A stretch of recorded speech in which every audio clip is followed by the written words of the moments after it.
आता isakal.com आहे देशातील नंबर 1 ची मराठी न्यूज वेबसाईट। प्रत्येक अपडेटसाठी isakal.com ला नक्की भेट द्या।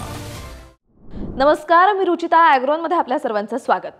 वातावरणातील जास्त आर्द्रता, उबदार तापमान, रिमझिम पाऊस आणि त्यानंतर पडणारा पावसातील खंड असं वातावरण खोडमाशी व चक्रीभुंगा या किडींच्या वाढीसाठी पोषक असतं।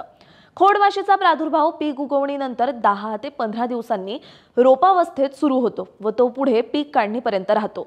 तर चक्रीभुंग्याचा प्रादुर्भाव पेरणीपासून 1 महिन्यानंतर पुढे सुरू होतो व पिकाच्या काढणीपर्यंत राहतो। साधारणतः जुलै ते ऑक्टोबर पर्यंत कीड कार्यरत असते। वातावरण पोषक असल्यास या किडीमुळे 90 ते 100% झाड कीडग्रस्त होऊन उत्पादनात 30 ते 60% घट येऊ शकते। सोयाबीनवरील खोडमाशी व चक्रीभुंगा या किडींच्या प्रभावी व्यवस्थापनासाठी खालील नियंत्रण पद्धतीचा अवलंब करावा। खोडमाशीचं शास्त्रीय नावे मेलेनॅग्रोमायझा सोजाई। आता आपण ओळख आणि नुकसानीचा प्रकार जाणून घेऊयात। खोडमाशी तिचा जीवनक्रम अंडी, अळी, कोश व प्रौढ अशा 4 अवस्थांमध्ये पूर्ण करते। यापैकी खोडमाशीची अळी ही नुकसानकारक आहे। प्रौढ खोडमाशी ही घरातील माशीपेक्षा लहान आकाराची, चमकदार काळ्या रंगाची असते।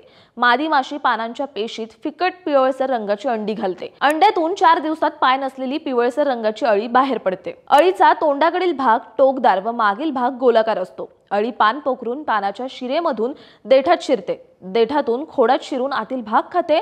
खोड पोखरत जमिनीपर्यंत पोहोचते। अळी अवस्था ही 7 ते 12 दिवसांची असते। खोड पोखरल्यामुळे खोडात नागमोडी पोकळ्या तयार होतात। असं खोड आतून लालसर तपकिरी रंगाचं दिसतं। पूर्ण वाढ झालेली अळी खोडामध्येच कोशावस्थेत जाते। कोशावस्था 7 ते 10 दिवसांची असते।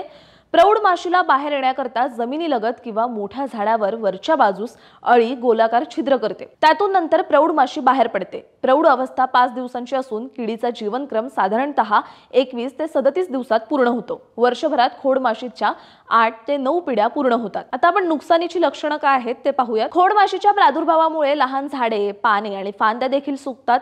रोपावस्थेत प्रादुर्भाव झाल्यास पाने कोमजून सुकलेली दिसतात। एकरी झाडांची संख्या कमी होते।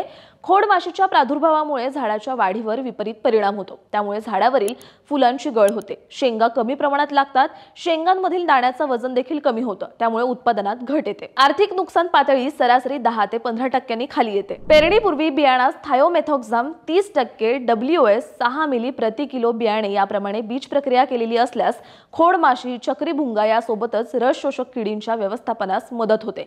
खोडमाशीचा प्रादुर्भाव झालेली झाडे उपटून नष्ट करून टाकावीत। पेरणीनंतर 20 व 35 दिवसांनी निंबोळी अर्क 5% किंवा ॲझाडिरेक्टिन 1000 ppm 20 ते 30 मिली प्रति 10 लिटर पाणी याप्रमाणे फवारणी करावी। खोडमाशीने आर्थिक नुकसान पातळी ओलांडताच पुढीलपैकी एक रासायनिक कीटकनाशकांची फवारणी करावी।